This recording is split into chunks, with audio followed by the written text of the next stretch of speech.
صلی اللہ علی محمد۔ اللہ تعالیٰ نے انسان کو یاد کرایا ہے کہ تو نے عبادت اپنے رب کی کرنی ہے، اور فرمایا رب تمہارا وہ ہے جس نے تمہارے لیے زمین کو فرش بنایا ہے، آسمان کو چھت بنایا ہے، اور آسمان سے پانی برسا کے تو زمین سے پھل اگائے ہیں، رزق لکم، وہ بھی تیرے کھانے کے لیے اگائے ہیں۔ وہ جو آسمان سے بارش برسا کے زمین سے سبز اور پھل اگائے ہیں تو وہ بھی تیرے لیے۔ جب سارا کچھ تیرے لیے بنایا تو بھی تو عبادت کرنا اپنے رب کی، پھر کسی کو اس کا شریک نہ ٹھہرا۔ ایک چیلنج بھی کیا قرآن مجید نے اس رکوع کے اندر، کہا کرتے تھے مکے کے لوگ کہ آپ قرآن مجید کی آیتیں نبی کریم علیہ السلام سے کہا کرتے تھے کہ معاذ اللہ آپ خود بناتے ہیں، بنا کے لاتے ہیں۔ تو اللہ کریم نے فرمایا وَإِن كُنتُمْ فِي رَيْبٍ مِّمَّا نَزَّلْنَا عَلَىٰ عَبْدِنَا فَأْتُوا بِسُورَةٍ مِّن مِّثْلِهِ، اگر تمہیں شک ہو نا اس میں جو ہم نے بندہ خاص پہ نازل کیا ہے تو تم بھی اس جیسی ایک صورت بنا کے لاؤ۔ پڑھے لکھے تو تم بھی ہو نا، مکے میں تم بھی رہتے ہو، تو ایک صورت بنا کے لاؤ۔ قرآن مجید ہم سے چھینا گیا ہے سازش کے تحت، اس لیے کہ جس قوم کو قرآن آ جاتا ہے نا پھر کوئی کافر اس کا مقابلہ نہیں کر سکتا۔ دیکھیں نا، اگر کافروں کے پاس جواب ہوتا قرآن پاک کا تو بدر اور احد میں نا کوئی آیت بنا کے لاتے قرآن کے مقابلے کی، تلواریں لے کے نہ آتے، ان کے پاس جواب ہی نہیں تھا۔ اور قیامت تک کسی کافر کے پاس قرآن مجید کا کوئی جواب، قرآن کا کوئی جواب، قسم اللہ کی جواب کوئی نہیں، قرآن کا اس کا کوئی جواب نہیں۔ کیا بات ہے قرآن پاک کی۔ وہ ایک دفعہ مسلمہ کذاب بے ایمان کہنے لگا میں نے بنا لیا ہے قرآن پاک کا جواب، معاذ اللہ۔ جواب کیا بنایا؟ وہ سورت ہے نا القاریۃ ما القاریہ وما ادراک ما القاریہ، کھڑکھڑانے والی کیا ہے، کھڑکھڑانے والی تمہیں کیا پتا کیا ہے کھڑکھڑی، قیامت کا ذکر ہے۔ کہنے لگا میں نے اس جیسی صورت بنا لیا، تو کیا بنایا؟ الفیل ملفیل وما ادراک ما الفیل، کہنے لگا ہاتھی، تمہیں کیا پتا کیا ہاتھی، تم کیا جانو کیا ہاتھی۔ تو پاس جو اس کے اپنے بیٹھے تھے نا چیلے، وہ کہنے لگے چپ کر جا، سارے زمانے کو پتا ہے ہاتھی کیا ہوتا ہے۔ تو پاگل ہے، اس کے دو کان ہوتے ہیں، ایک سونڈ ہوتی ہے، چار اس کے پیر ہوتے ہیں۔ بیوقوف آدمی، قرآن کا مقابلہ کرنا ہے تو کچھ چج کے ساتھ کر، پاگلوں کی طرح مقابلہ کرے گا، جوتے کھائے گا بھی ہمیں بھی پڑھوائے گا۔ تو قرآن مجید کا کوئی مقابلہ کر سکا؟ تو اس آیہ مبارکہ میں اللہ نے کافروں کو یہ کہا اگر مقابلہ نہیں کر سکتے تو پھر اللہ سے ڈرو، ورنہ دوزخ میں ڈالے جاؤ گے، وہ جس کا ایندھن آدمی اور پتھر ہے، اور بنائی بھی کافروں کے لیے گئی ہے۔ اعدت للکافرین، جہنم کس کے لیے بنائی گئی ہے؟ کافروں اور منافقوں کے لیے۔ مسلمانوں کے لیے بنائی گئی، مسلمان مرضی سے چھلانگے لگائیں تو ان کی موج ہے، ورنہ ان کے لیے جہنم، ان کے لیے اللہ نے جنت بنائی ہے۔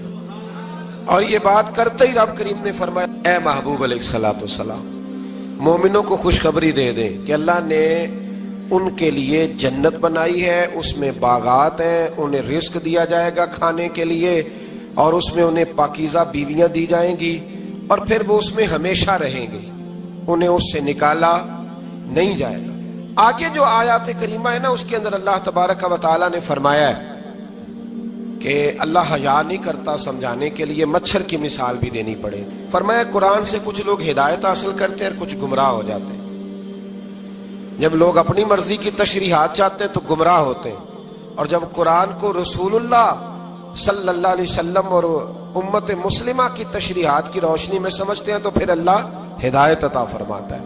پھر اللہ تبارک و تعالیٰ نے آگے ارشاد فرمایا حضرت آدم کی پیدائش کا واقعہ۔ مفسرین نے لکھا ہے اللہ نے مشورہ کیا تھا فرشتوں سے، وَإِذْ قَالَ رَبُّكَ لِلْمَلَائِكَةِ إِنِّي جَاعِلٌ فِي الْأَرْضِ خَلِيفَةً، لیکن کچھ مفسرین کہتے ہیں کہ اللہ کو ضرورت نہیں فرشتوں سے مشورہ کرنے کی، اللہ نے فرشتوں سے مشورہ نہیں کیا، بلکہ رب نے انہیں آگاہ فرمایا تھا کہ میں لگا ہوں زمین پہ اپنا نائب بنانے، میں خلافت دینے لگا ہوں زمین پہ۔ اب یہ تو دینے والی کی مرضی ہے نا اس نے کس کو دینی ہے، یہ تو دینے والے کی مرضی ہے نا اس نے۔ تو کچھ لوگ کہتے ہیں کہ دینے والے سے زیادہ ہمیں پتہ ہے، تو فرشتوں کو بھی یہ اجتہادی خطا ہو گئی، کہنے لگے یا اللہ اسے نہ بنانا، یہ فساد کرے گا، یہ خون ریزیاں کرے گا۔ تو اللہ نے فرمایا جو میں جانتا ہوں وہ تم، اللہ اکبر، امام راضی فرماتے ہیں جب رمضان آتا ہے تو اللہ فرشتوں سے کہتا ہے ذرا یہ کھول کے دروازے دیکھو نا یہ زمین پہ کیا کر رہے ہیں. تم تو کہتے تھے فساد کریں گے اور یہ سارے تراویحاں پڑھ رہے ہیں. تم تو گویا کہتے تھے فساد کریں گے اور یہ تو دیکھو گویا رمضان کے روزے رکھ رہے ہیں. یہ تو میری یاد میں نکلے ہوئے. تم کچھ کہتے تھے اور دیکھو میں نے تمہیں کہا تھا نا جو میں جانتا ہوں وہ تم.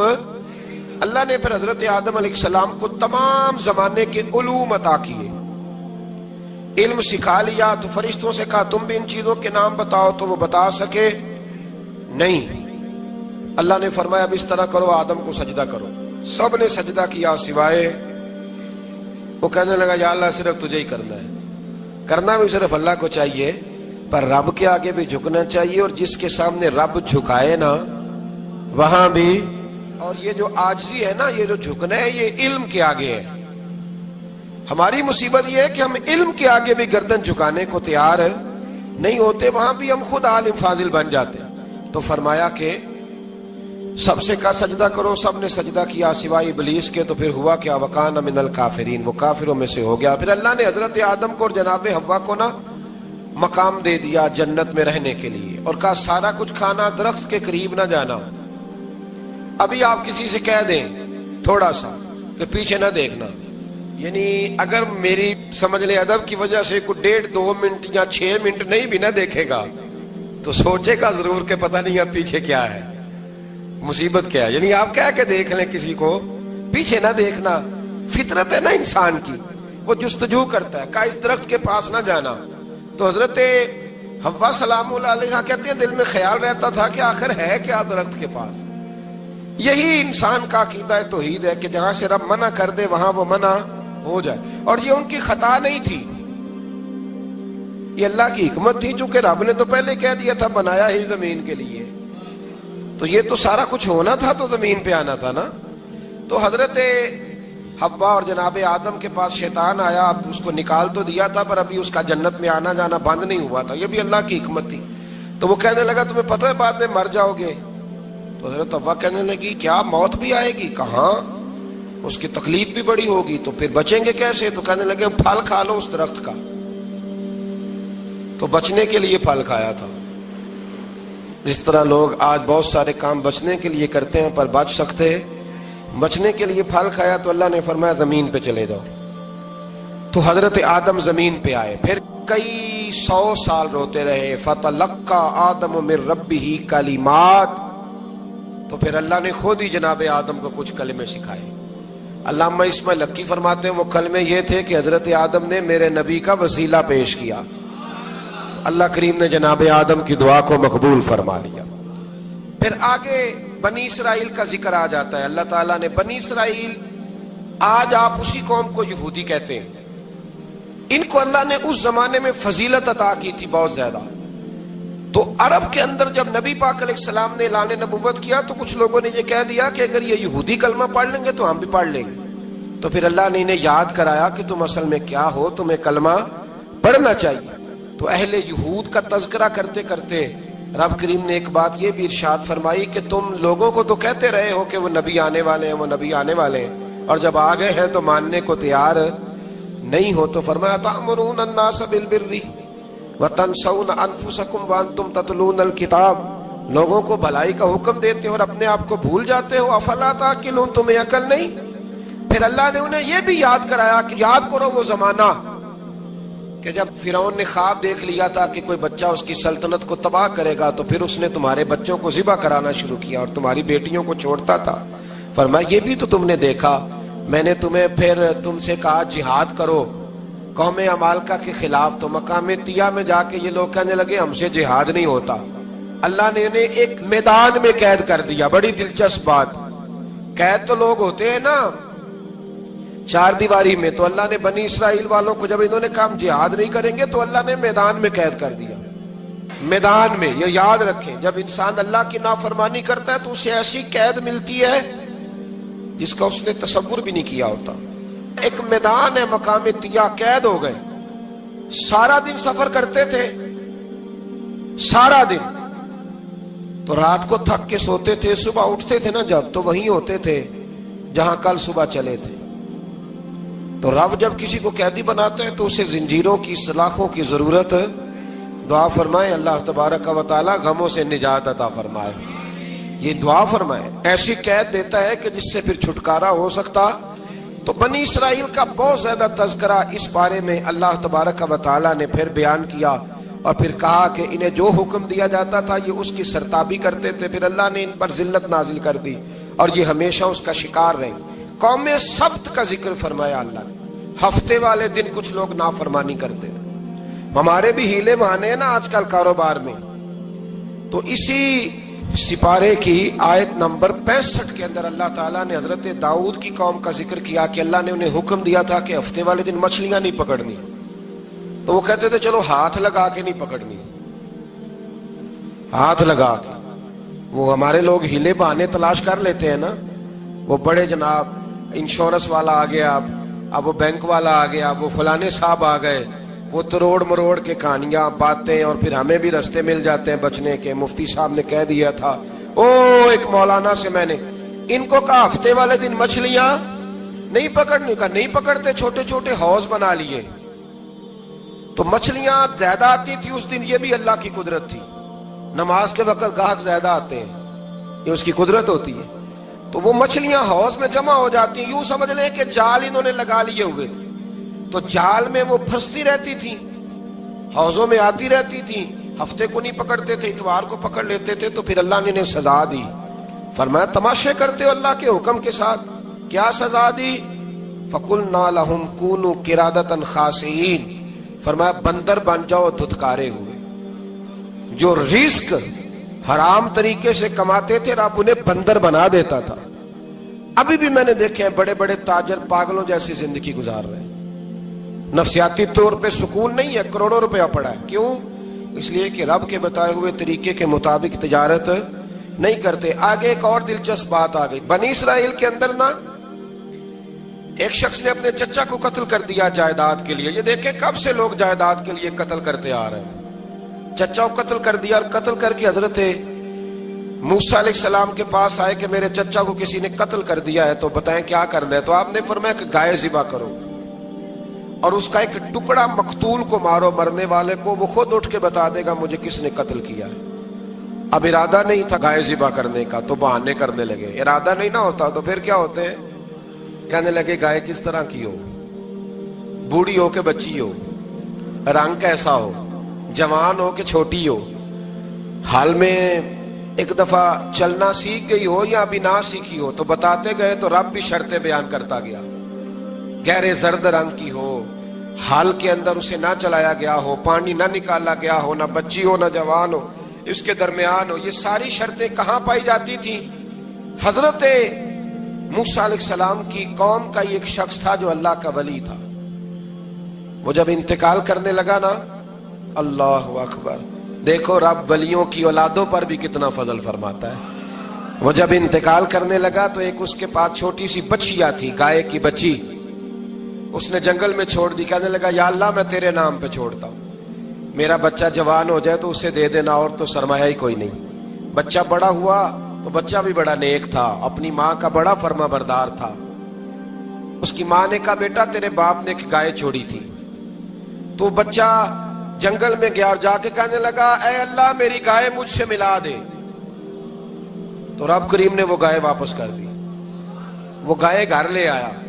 اب وہ کہنے لگا اماں بیچ دوں، تو اماں کہنے لگی بیٹا میرے پوچھے بغیر نہ بیچنا۔ کئی دفعہ گاہک لگے پر اس نے کہا جب تک میری اماں نہ کہے گی میں بیچوں گا۔ ادھر بنی اسرائیل والے شرطیں جتنی گائے کے بارے میں پوچھ چکے تھے وہ ساری اسی گائے میں پائی جاتی تھی۔ تو یہ ڈھونڈتے ڈھونڈتے وہاں پہنچ گئے، تو کہنے لگے گائے چاہیے۔ تو اس نے کہا بھی تمہاری مرضی سے نہیں، قیمت میری مرضی کی۔ ایک مفسر نے تو یہاں تک لکھا ہے کہ اس نے کہا گائے ذبح کر کے نا، تو جتنا گائے کے اندر گوشت ہوگا نا اتنا ہی کھال کے اندر تم مجھے مال بھر کے دو گے، اتنے سکے بھر کے دو گے، اتنی اشرفیاں بھر کے دو گے تو پھر تمہیں گائے دوں گا۔ تو پھر یہ گائے انہیں ملی اور یہ گائے لے کر کے آئے۔ زیادہ سوالات نہ کرتے تو زیادہ الجھتے نہ۔ ہم بھی دین کے معاملے میں بڑے سوال جواب کرتے ہیں، اتنا سوال کریں جتنی اس کی ضرورت ہے۔ ان لوگوں نے سوالات زیادہ کیے تو پھر الجھ زیادہ گئے. تو میرے بھائی اس کا ذکر بھی اللہ تبارک و تعالیٰ نے پہلے پارے کے اندر بیان فرمایا. پھر اللہ کریم نے فرمایا کہ کچھ ایسے لوگ بھی ہیں یہودیوں میں سے جن کا دعویٰ ہو گیا ہے کہ ہم اللہ کے بڑے پیارے ہیں. فرمایا یہ صرف ان کے منہ کی باتیں ہیں, یہ تو قیامت میں پتہ چلے گا نا کہ اللہ کا پیار کس کے ساتھ زیادہ ہے. اور پھر یہ بھی یہودیوں نے دعویٰ کیا ہے, اسی پارے میں اللہ فرماتے ہیں کہ ان کا دعویٰ ہے کہ ہم اللہ کے بڑے پیارے ہیں, جنت میں ہم ہی جائیں گے. تو اللہ فرماتا ہے پھر مرنے کی دعا تو کرو, جنت میں تو مر کے جانا ہے نا. لیکن رب فرماتے ہیں یہ کبھی مرنے کی دعا نہیں کریں گے, اس لیے کہ انہیں پتہ ہے کہ ہم نے آخرت کے لیے کیا بھیجا. لے جی پہلا حکم آ گیا یا ایھا الذین آمنوا کہہ کے, پہلی آیت قرآن پاک کی پہلے سپارے میں پہلی آیت جس میں اللہ نے کہا یا ایھا الذین آمنوا. تو پہلا حکم آمنوا کہہ کے آیت نمبر 104 میں جو اللہ نے حکم دیا ہے نا وہ نبی پاک کی تعظیم کا حکم ہے. پہلا حکم ہی اللہ نے حضور کی عزت اور ناموس کا ارشاد فرمایا. پہلا اس ترتیب کے لحاظ سے وہ ہوا یہ کہ جب نبی پاک کو بات ارشاد کرتے تو صحابہ کرام اٹھ کے عرض کرتے رائینا یا رسول اللہ, حضور سمجھ نہیں آئی ذرا رعایت کر دے. تو یہودیوں کی عبرانی زبان کے اندر نہ ذرا کھینچ کے پڑھتے تھے رائینا, تو اس کا معنی بنتا تھا معاذ اللہ اے ہمارے چرواہے. بکریاں چرانے والے کو بھی وہ رائینا کہتے تھے. تو جب صحابہ یہ کہنے لگے تو اللہ نے منع ہی کر دیا. فرمایا میرے محبوب کے غلاموں اس لفظ کے پیچھے چھپ کے لوگ میرے نبی کی بے ادبی کر جاتے ہیں. تو جس لفظ کا کوئی ایک معنی بے ادبی والا بنتا ہو وہ لفظ بھی میرے نبی کے لیے نہ کہو. لفظ وہ والے کہو جس میں کوئی بے ادبی کا معنی نکلے نہ. یہاں لوگوں نے بڑے بڑے لفظ نہیں بول دیے پھر کہتے میرا مطلب یہ تھا, میرا مطلب وہ تھا. تو تو نے وہ لفظ بولا کیوں جس کا کوئی غلط مطلب بھی نکل سکتا تھا. اللہ نے فرمایا یا ایھا الذین آمنوا لا تقولوا رائینا, اے ایمان والو رائینا کہو ہی نہ. تو یا اللہ کیا کہیں؟ فرمایا وقولوا انظرنا, تم کہو یا رسول اللہ ایک نظر فرمائیے. انداز دیکھیے, انظرنا ایک نظر. تو ہمارے بزرگ تو پہلے بڑے پیار والوں نے کہہ دیا یا رسول اللہ انظر حالنا. کہتے کہاں سے لاتے ہو جملے؟ میں نے کہا اللہ کی کتاب سے. یا رسول اللہ انظر حالنا یا حبیب اللہ اسمع قالا. تو تم کہو انظرنا, محبوب نظر کرم کرے, واسمعوا, اور کیا ضرورت ہے دوبارہ پوچھنے کی؟ اللہ کہتا ہے پہلے ہی دھیان سے سنا کرو, پہلے ہی واسمعوا, پہلے ہی احتیاط سے سنو. وللکافرین عذاب علیم, اور کافروں کے لیے دردناک عذاب ہے. لے جی اسی پارے میں اللہ تبارک و تعالیٰ نے پھر اہل یہود کا ذکر کیا. تو یہود کہنے لگے کہ ہم حضرت ابراہیم کے ماننے والے ہیں. تو اللہ کریم نے وہ بھی ذکر کیا کہ میں نے تو ابراہیم کو آزمایا ہے. وَإِذِ ابْتَلَىٰ إِبْرَاهِيمَ رَبُّهُ بِكَلِمَاتٍ فَأَتَمَّهُنَّ, ہم نے ابراہیم کو کچھ چیزوں سے آزمایا ہے, وہ ہماری آزمائش پہ پورے اترے. قَالَ إِنِّي جَاعِلُكَ لِلنَّاسِ إِمَامًا, تو پھر ہم نے انہیں کہا کہ ہم آپ کو پوری دنیا کا امام بنائیں گے. وہ آزمائش کیا تھی؟ آگ میں جانا بھی آزمائش, بیٹے کا نہ ہونا بھی آزمائش, بیٹا ہوا تو پھر اسے وادی غیر ذی زرع ان میں چھوڑ کے آنا بھی آزمائش, بڑا ہوا تو پھر ذبح کرنا بھی آزمائش. فرمایا جہاں جہاں آزمایا ہے نا ابراہیم ہماری آزمائش میں پورے اترے. فرمایا تو مفت میں حضرت ابراہیم کی اولاد بنتے ہو اور ان کا نام لیتے ہو اور ان کے ساتھ اپنا تعلق بناتے ہو, دیکھو تو صحیح وہ کتنی آزمائشوں سے گزرے. تو اس کا بھی اللہ نے اسی میں ذکر فرمایا. اور پھر وہ بات کرتے تھے حضرت یعقوب کی اور حضرت اسحاق کی. تو فرمایا وہ تو ہمارے اتنے خاص بندے تھے کہ وصال کے وقت بھی انہوں نے اپنی اولادوں کو نصیحت فرمائی تھی کہ اللہ کی توحید پہ قائم رہنا. اس کا ذکر بھی اللہ نے اسی پارے میں بیان فرمایا. اور جو حضرت ابراہیم اور جناب اسماعیل نے کعبہ تعمیر کیا تو اس کا ذکر بھی اللہ تعالیٰ نے اسی پارے میں فرمایا. فرمایا جب وہ کعبہ بنا رہے تھے تو کہہ رہے تھے ربنا تقبل منا, کہہ رہے تھے اے اللہ بنا ہم نے دیا ہے پر مہربانی فرما ہم سے قبول فرما لے. تو جو آیہ کریمہ آخر میں عرض کرنا چاہتا ہوں اس پر بھی تھوڑی توجہ فرمائیں گے تو بات بڑی نکھر کے باہر آئے گی. یہ 16ویں رکوع کے اندر اللہ نے پھر یہود کا اور عیسائیت کا ذکر فرمایا. تو اللہ کریم نے ایک بات ارشاد فرمائی. یہودیوں کے ہاں جب کوئی بچہ پیدا ہوتا تھا پیلے رنگ کے ساتھ اس کو رنگتے تھے یا کوئی خاص رنگ تھا ان کا. بچہ پیدا ہوتا تو اس پر وہ رنگ چڑھاتے ہیں کہ یہ جی ہمارے مذہب کا رنگ ہے. ہمارے ہاں بھی رسمیں ہیں نا اپنی اپنی، معاذ اللہ اپنی اپنی نہیں ہونی چاہیے، اللہ رسول کا حکم ہونا چاہیے. تو یہودیوں کے ہاں بچہ پیدا ہوتا تو ایک خاص رنگ چڑھاتے، عیسائیوں کے ہاں پیدا ہوتا تو وہ بھی ایک خاص رنگ چڑھاتے. تو مسلمانوں کے ہاں بچے پیدا ہوئے تو انہوں نے بھی توجہ کی کہ یہ کیا ہو رہا ہے، تو رب کریم نے فرمایا صبغۃ اللہ، رنگ اللہ کا ہی ہے. ومن احسن من اللہ صبغہ، اور فرمایا اللہ کے رنگ سے زیادہ خوبصورت کس کا رنگ ہو سکتا ہے. اللہ کا رنگ کیا ہے؟ لا الہ الا اللہ محمد الرسول اللہ صلی اللہ علیہ. فرمایا نیلے پیلے کالے رنگ نہ چڑھاؤ، اپنے ذہن پر توحید و رسالت کا رنگ چڑھاؤ. یہ سب سے بہترین رنگ ہے. اگر تمہارے ذہنوں پر رب رسول کی توحید کا رنگ چڑھ گیا تو یہ وہ والا رنگ ہے، پھر تمہیں کسی اور رنگ کی طرف جانے کی ضرورت نہیں پڑے گی. تو فرمایا رنگ وہ پیدا کرو جو توحید کا ہے، رسالت کا ہے، اس رنگ کی توجہ کرو. قرآن مجید کے اس پارے میں اللہ کریم نے مختلف باتیں بیان کر کے آخری رکوع میں یہ جو رنگ کا ذکر فرمایا نا، تو یہ لگتا ہے پورے پارے کا خلاصہ ہے کہ رب کریم نے فرمایا اصل بات یہ ہے کہ تمہاری سوچوں پہ رب رسول کی توحید و رسالت کا رنگ ہونا چاہیے. ہر وقت بچہ پیدا ہو کو دنیا سے جائے تو رنگ کس کا ہونا چاہیے؟ اللہ رسول کے دین کا. اللہ تعالی ہمیں سمجھنے کی توفیق عطا فرمائے. آخر دعوانا ان الحمدللہ.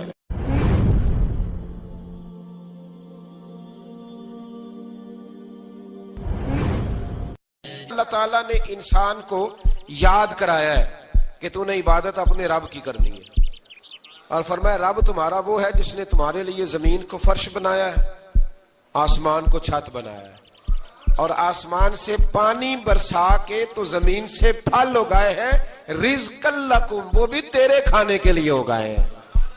وہ جو آسمان سے بارش برسا کے زمین سے سبز اور پھل اگائے ہیں تو وہ بھی تیرے لیے. جب سارا کچھ تیرے لیے بنایا تو بھی تو عبادت کرنا اپنے رب کی، پھر کسی کو اس کا شریک نہ ٹھہرا. ایک چیلنج بھی کیا قرآن مجید نے اس رکوع کے اندر. کہا کرتے تھے مکے کے لوگ کہ آپ قرآن مجید کی آیتیں نبی کریم علیہ السلام سے کہا کرتے تھے کہ معاذ اللہ آپ خود بناتے ہیں، بنا کے لاتے ہیں. تو اللہ کریم نے فرمایا وَإِن كُنتُمْ فِي رَيْبٍ مِّمَّا نَزَّلْنَا عَلَىٰ عَبْدِنَا فَأْتُوا بِسُورَةٍ مِّن مِّثْلِهِ، اگر تمہیں شک ہو نا اس میں جو ہم نے بندہ خاص پہ نازل کیا ہے تو تم بھی اس جیسی ایک صورت بنا کے لاؤ. پڑھے لکھے تو تم بھی ہو نا، مکے میں تم بھی رہتے ہو، تو ایک صورت بنا کے لاؤ. قرآن مجید ہم سے چھینا گیا ہے سازش کے تحت، اس لیے کہ جس قوم کو قرآن آ جاتا ہے نا پھر کوئی کافر اس کا مقابلہ نہیں کر سکتا.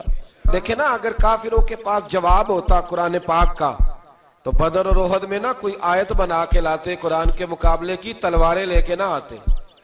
ان کے پاس جواب ہی نہیں تھا، اور قیامت تک کسی کافر کے پاس قرآن مجید کا کوئی جواب، قرآن کا کوئی جواب، قسم اللہ کی جواب کوئی نہیں قرآن کا، اس کا کوئی جواب نہیں. کیا بات ہے قرآن پاک کی. وہ ایک دفعہ مسلمہ کذاب بے ایمان کہنے لگا میں نے بنا لیا ہے قرآن پاک کا جواب. معاذ اللہ. جواب کیا بنایا؟ وہ صورت ہے نا القاریۃ ملقاریہ، وما ادراک ملقاریہ، کھڑکھڑانے والی. کیا ہے کھڑکھڑانے والی؟ تمہیں کیا پتا کیا ہے کھڑکھڑی؟ قیامت کا ذکر ہے. کہنے لگا میں نے اس جیسی صورت بنا لیا. تو کیا بنایا؟ الفیل ملفیل، وما ادراک ملفیل. کہنے لگا ہاتھی، تمہیں کیا پتا کیا ہاتھی، تم کیا جانو کیا ہاتھی. تو پاس جو اس کے اپنے بیٹھے تھے نا چیلے، وہ کہنے لگے چپ کر جا، سارے زمانے کو پتا ہے ہاتھی کیا ہوتا ہے. تو پاگل ہے، اس کے دو کان ہوتے ہیں، ایک سونڈ ہوتی ہے، چار اس کے پیر ہوتے ہیں. بیوقوف آدمی، قرآن کا مقابلہ کرنا ہے تو کچھ چج کے ساتھ کر. پاگلوں کی طرح مقابلہ کرے گا، جوتے کھائے گا بھی ہمیں بھی پڑھوائے گا. تو قرآن مجید کا کوئی مقابلہ کر سکا؟ تو اس آیہ مبارکہ میں اللہ نے کافروں کو یہ کہا اگر مقابلہ نہیں کر سکتے تو پھر اللہ سے ڈرو، ورنہ دوزخ میں ڈالے جاؤ گے. وہ جس کا ایندھن آدمی اور پتھر ہے، اور بنائی بھی کافروں کے لیے گئی ہے. اعدت للکافرین، جہنم کس کے لیے بنائی گئی ہے؟ کافروں اور منافقوں کے لیے. مسلمانوں کے لیے بنائی گئی. مسلمان مرضی سے چھلانگے لگائیں تو ان کی موج ہے، ورنہ ان کے لیے جہنم، ان کے لیے اللہ نے جنت بنائی ہے.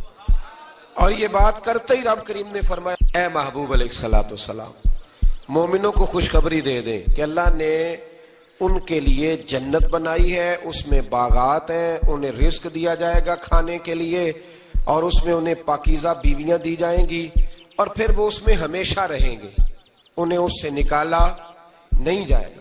آگے جو آیات کریمہ ہے نا، اس کے اندر اللہ تبارک و تعالیٰ نے فرمایا ہے کہ اللہ حیا نہیں کرتا سمجھانے کے لیے مچھر کی مثال بھی دینی پڑے۔ فرمایا قرآن سے کچھ لوگ ہدایت حاصل کرتے ہیں اور کچھ گمراہ ہو جاتے ہیں۔ جب لوگ اپنی مرضی کی تشریحات چاہتے ہیں تو گمراہ ہوتے ہیں، اور جب قرآن کو رسول اللہ صلی اللہ علیہ وسلم اور امت مسلمہ کی تشریحات کی روشنی میں سمجھتے ہیں تو پھر اللہ ہدایت عطا فرماتا ہے۔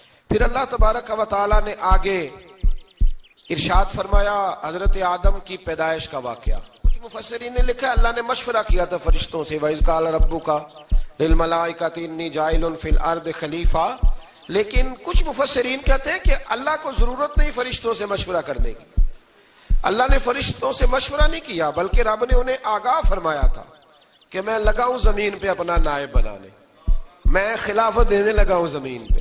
اب یہ تو دینے والی کی مرضی ہے نا، اس نے کس کو دینی ہے، یہ تو دینے والے کی مرضی ہے نا اس نے۔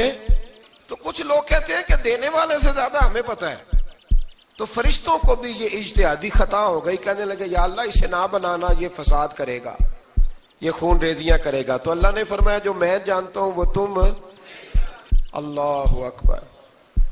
امام راضی فرماتے جب رمضان آتا ہے تو اللہ فرشتوں سے کہتا ہے ذرا یہ کھول کے دروازے دیکھو نا یہ زمین پہ کیا کر رہے ہیں، تم تو کہتے تھے فساد کریں گے اور یہ سارے تراویحیں پڑھ رہے ہیں، تم تو گویا کہتے تھے فساد کریں گے اور یہ تو دیکھو گویا رمضان کے روزے رکھ رہے ہیں، یہ تو میری یاد میں نکلے ہوئے ہیں، تم کچھ کہتے تھے اور دیکھو میں نے تمہیں کہا تھا نا جو میں جانتا ہوں وہ تم۔ اللہ نے پھر حضرت آدم علیہ السلام کو تمام زمانے کے علوم عطا کیے، علم سکھا لیا، تو فرشتوں سے کہا تم بھی ان چیزوں کے نام بتاؤ، تو وہ بتا سکے نہیں۔ اللہ نے فرمایا اب اس طرح کرو آدم کو سجدہ کرو، سب نے سجدہ کیا سوائے، وہ کہنے لگا یا اللہ صرف تجھے ہی کرنا ہے، کرنا بھی صرف اللہ کو چاہیے، پر رب کے آگے بھی جھکنا چاہیے، اور جس کے سامنے رب جھکائے نا وہاں بھی۔ اور یہ جو عاجزی ہے نا، یہ جو جھکنا ہے، یہ علم کے آگے ہے۔ ہماری مصیبت یہ ہے کہ ہم علم کے آگے بھی گردن جھکانے کو تیار نہیں ہوتے، وہاں بھی ہم خود عالم فاضل بن جاتے ہیں۔ تو فرمایا کہ سب سے کہا سجدہ کرو، سب نے سجدہ کیا سوائے ابلیس کے، تو پھر ہوا کیا وَكَانَ مِنَ الْكَافِرِينَ، وہ کافروں میں سے ہو گیا۔ پھر اللہ نے حضرت آدم کو اور جناب حوا کو نا مقام دے دیا جنت میں رہنے کے لیے، اور کہا سارا کچھ کھانا، درخت کے قریب نہ جانا۔ ابھی آپ کسی سے کہہ دیں تھوڑا سا کہ پیچھے نہ دیکھنا، یعنی اگر میری سمجھ لیں ادب کی وجہ سے کوئی 1.5-2 منٹ یا 6 منٹ نہیں بھی نہ دیکھے گا تو سوچے گا ضرور کہ پتہ نہیں اب پیچھے کیا ہے، مصیبت کیا ہے۔ یعنی آپ کہہ کے دیکھ لیں کسی کو، پیچھے نہ دیکھنا، فطرت ہے نا انسان کی، وہ جستجو کرتا ہے، کہا اس درخت کے پاس نہ جانا۔ تو حضرت حوا سلام اللہ علیہ کہتے ہیں دل میں خیال رہتا تھا کہ آخر ہے کیا درخت کے پاس۔ یہی انسان کا عقیدہ توحید ہے کہ جہاں سے رب منع کر دے وہاں وہ منع ہو جائے، اور یہ ان کی خطا نہیں تھی، یہ اللہ کی حکمت تھی، چونکہ رب نے تو پہلے کہہ دیا تھا بنایا ہی زمین کے لیے، تو یہ تو سارا کچھ ہونا تھا تو زمین پہ آنا تھا نا۔ تو حضرت حوا اور جناب آدم کے پاس شیطان آیا، اب اس کو نکال تو دیا تھا پر ابھی اس کا جنت میں آنا جانا بند نہیں ہوا تھا، یہ بھی اللہ کی حکمت تھی۔ تو وہ کہنے لگا تمہیں پتہ ہے بعد میں مر جاؤ گے؟ تو حضرت حوا کہنے لگی کیا موت بھی آئے گی؟ کہاں، اس کی تکلیف بھی بڑی ہوگی، تو پھر بچیں گے کیسے؟ تو کہنے لگے پھل کھا لو اس درخت کا، تو بچنے کے لیے پھل کھایا تھا۔ جس طرح لوگ آج بہت سارے کام بچنے کے لیے کرتے ہیں پر بچ سکتے، بچنے کے لیے پھل کھایا، تو اللہ نے فرمایا زمین پہ چلے جاؤ۔ تو حضرت آدم زمین پہ آئے، پھر کئی 100 سال روتے رہے، فَتَلَقَّى آدَمُ مِن رَبِّهِ کلمات، تو پھر اللہ نے خود ہی جناب آدم کو کچھ کلمے سکھائے۔ علامہ اسماعیل لکی فرماتے ہیں وہ کلمے یہ تھے کہ حضرت آدم نے میرے نبی کا وسیلہ پیش کیا، تو اللہ کریم نے جناب آدم کی دعا کو مقبول فرما لیا۔ پھر آگے بنی اسرائیل کا ذکر آ جاتا ہے۔ اللہ تعالیٰ نے بنی اسرائیل، آج آپ اسی قوم کو یہودی کہتے ہیں، ان کو اللہ نے اس زمانے میں فضیلت عطا کی تھی بہت زیادہ۔ تو عرب کے اندر جب نبی پاک علیہ السلام نے اعلان نبوت کیا تو کچھ لوگوں نے یہ کہہ دیا کہ اگر یہ یہودی کلمہ پڑھ لیں گے تو ہم بھی پڑھ لیں گے. تو پھر اللہ نے انہیں یاد کرایا کہ تم اصل میں کیا ہو, تمہیں کلمہ پڑھنا چاہیے. تو اہل یہود کا تذکرہ کرتے کرتے رب کریم نے ایک بات یہ بھی ارشاد فرمائی کہ تم لوگوں کو تو کہتے رہے ہو کہ وہ نبی آنے والے ہیں, وہ نبی آنے والے ہیں, اور جب آ گئے ہیں تو ماننے کو تیار نہیں ہو. تو فرمایا تأمرون الناس بالبر وتنسون انفسکم وانتم تتلون الکتاب, لوگوں کو بھلائی کا حکم دیتے ہو اور اپنے آپ کو بھول جاتے ہو. افلا تعقلون, تمہیں عقل نہیں؟ پھر اللہ نے انہیں یہ بھی یاد کرایا کہ یاد کرو وہ زمانہ کہ جب فرعون نے خواب دیکھ لیا تھا کہ کوئی بچہ اس کی سلطنت کو تباہ کرے گا, تو پھر اس نے تمہارے بچوں کو ذبح کرانا شروع کیا اور تمہاری بیٹیوں کو چھوڑتا تھا. فرمایا یہ بھی تو تم نے دیکھا, میں نے تمہیں پھر تم سے کہا جہاد کرو قوم عمالقہ کے خلاف, تو مقام طیہ میں جا کے یہ لوگ کہنے لگے ہم سے جہاد نہیں ہوتا. اللہ نے انہیں ایک میدان میں قید کر دیا. بڑی دلچسپ بات, قید تو لوگ ہوتے ہیں نا چار دیواری میں, تو اللہ نے بنی اسرائیل والوں کو جب انہوں نے کہا ہم جہاد نہیں کریں گے تو اللہ نے میدان میں قید کر دیا.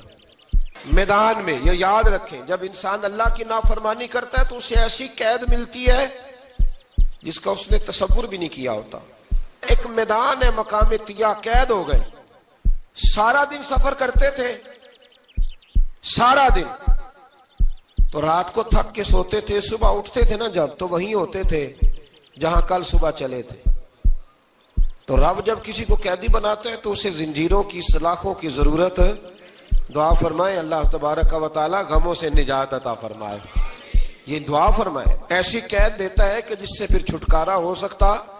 تو بنی اسرائیل کا بہت زیادہ تذکرہ اس پارے میں اللہ تبارک و تعالی نے پھر بیان کیا, اور پھر کہا کہ انہیں جو حکم دیا جاتا تھا یہ اس کی سرتابی کرتے تھے. پھر اللہ نے ان پر ذلت نازل کر دی اور یہ ہمیشہ اس کا شکار رہے.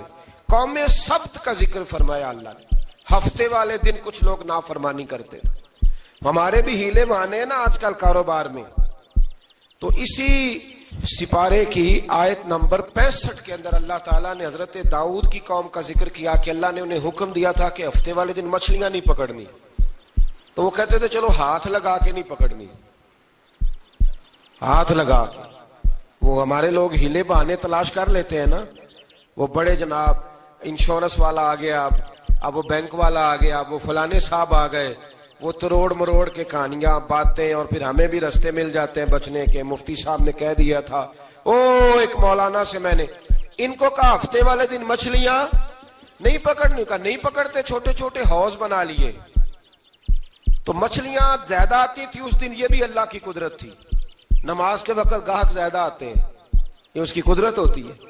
تو وہ مچھلیاں حوض میں جمع ہو جاتی ہیں. یوں سمجھ لیں کہ جال انہوں نے لگا لیے ہوئے تھے, تو جال میں وہ پھنستی رہتی تھی, حوضوں میں آتی رہتی تھی.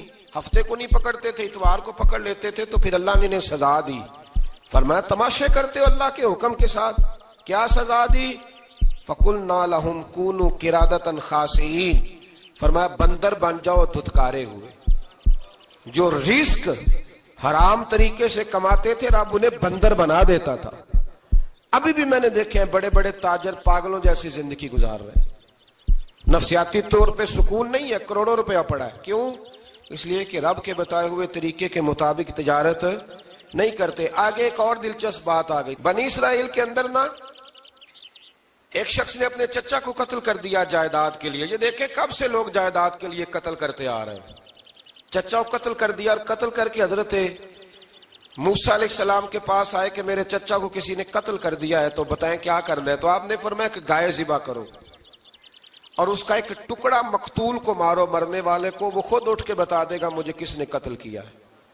اب ارادہ نہیں تھا گائے ذبح کرنے کا تو بہانے کرنے لگے. ارادہ نہیں نہ ہوتا تو پھر کیا ہوتے ہیں, کہنے لگے گائے کس طرح کی ہو, بوڑھی ہو کہ بچی ہو, رنگ کیسا ہو, جوان ہو کہ چھوٹی ہو, حال میں ایک دفعہ چلنا سیکھ گئی ہو یا ابھی نہ سیکھی ہو. تو بتاتے گئے تو رب بھی شرطیں بیان کرتا گیا.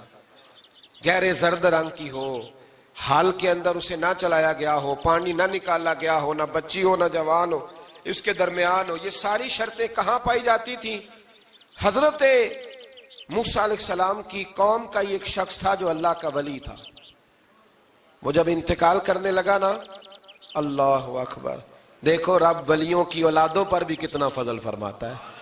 وہ جب انتقال کرنے لگا تو ایک اس کے پاس چھوٹی سی بچیا تھی، گائے کی بچی، اس نے جنگل میں چھوڑ دی. کہنے لگا یا اللہ میں تیرے نام پہ چھوڑتا ہوں، میرا بچہ جوان ہو جائے تو اسے دے دینا، اور تو سرمایہ ہی کوئی نہیں.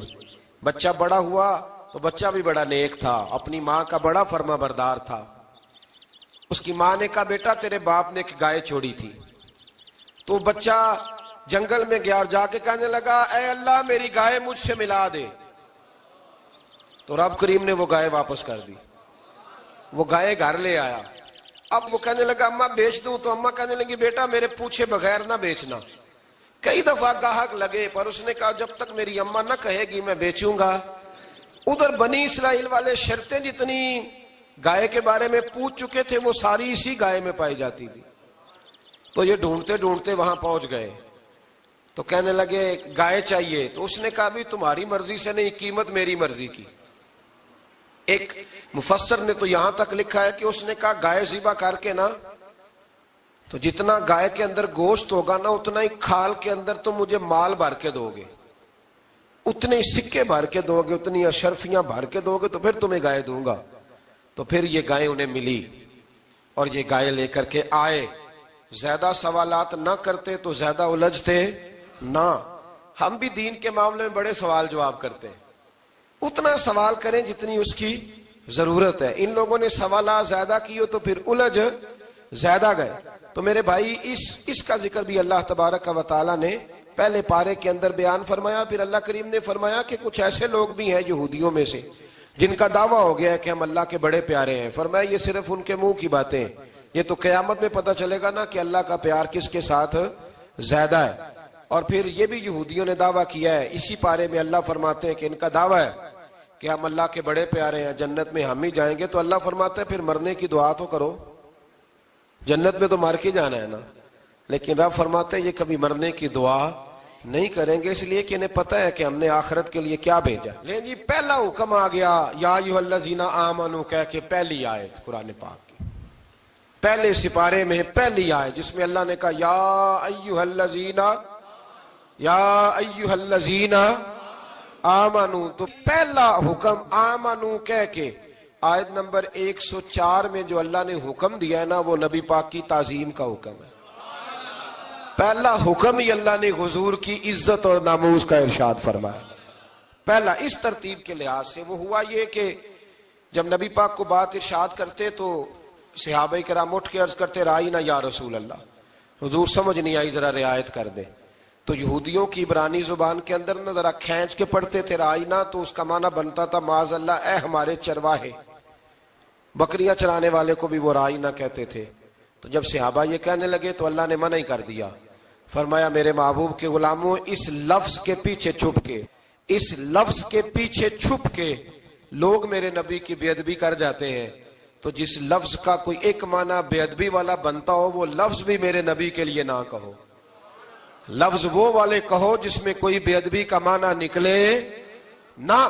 یہاں لوگوں نے بڑے بڑے لفظ نہیں بول دیے پھر کہتے میرا مطلب یہ تھا، میرا مطلب وہ تھا. تو تو نے وہ لفظ بولا کیوں جس کا کوئی غلط مطلب بھی نکل سکتا تھا. اللہ نے فرمایا یا ایھا الذین آمنوا لا تقولوا رائینا، اے ایمان والو رائینا کہو ہی نہ. تو یا اللہ کیا کہیں؟ فرمایا وقولوا انظرنا، تم کہو یا رسول اللہ ایک نظر فرمائیے. انداز دیکھیے انظرنا ایک نظر. تو ہمارے بزرگ تو پہلے بڑے پیار والوں نے کہہ دیا یا رسول اللہ انظر حالنا. کہتے کہاں سے لاتے ہو جملے؟ میں نے کہا اللہ کی کتاب سے. یا رسول اللہ انظر حالنا یا حبیب اللہ اسمع قالا. تو تم کہو انظرنا محبوب نظر کرم کریں، واسمعوا. اور کیا ضرورت ہے دوبارہ پوچھنے کی؟ اللہ کہتا ہے پہلے ہی دھیان سے سنا کرو، پہلے ہی واسمعوا پہلے ہی احتیاط سے سنو. وللکافرین عذاب علیم، اور کافروں کے لیے دردناک عذاب ہے. لے جی اسی پارے میں اللہ تبارک و تعالیٰ نے پھر اہل یہود کا ذکر کیا. تو یہود کہنے لگے کہ ہم حضرت ابراہیم کے ماننے والے ہیں. تو اللہ کریم نے وہ بھی ذکر کیا کہ میں نے تو ابراہیم کو آزمایا ہے.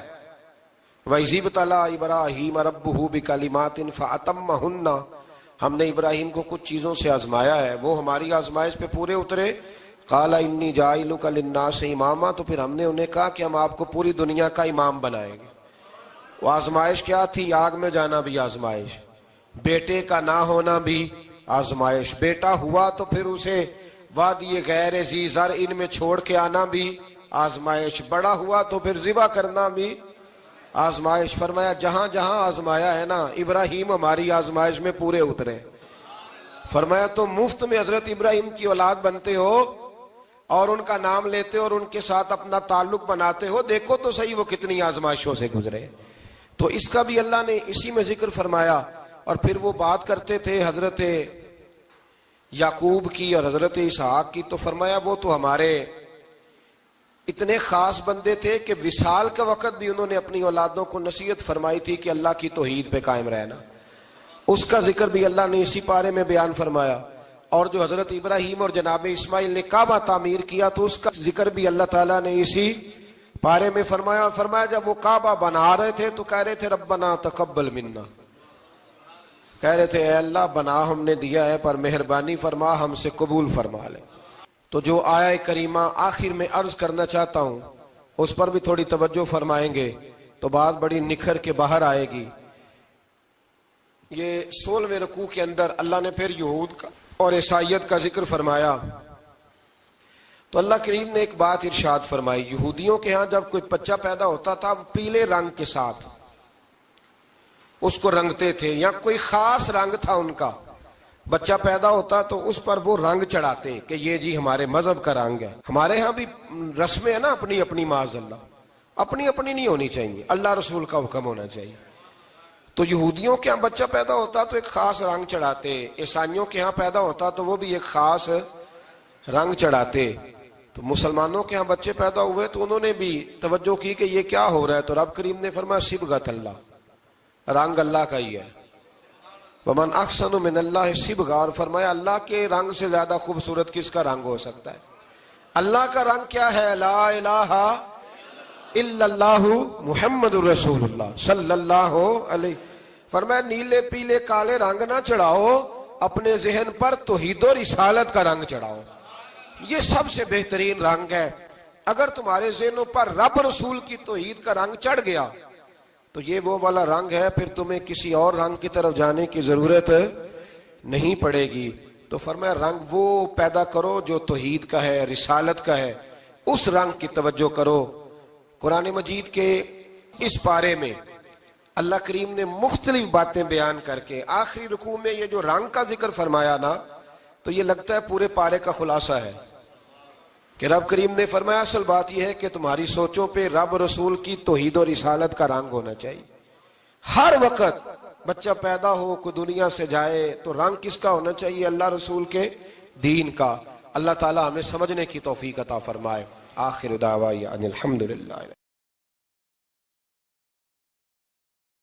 صلی اللہ علی محمد۔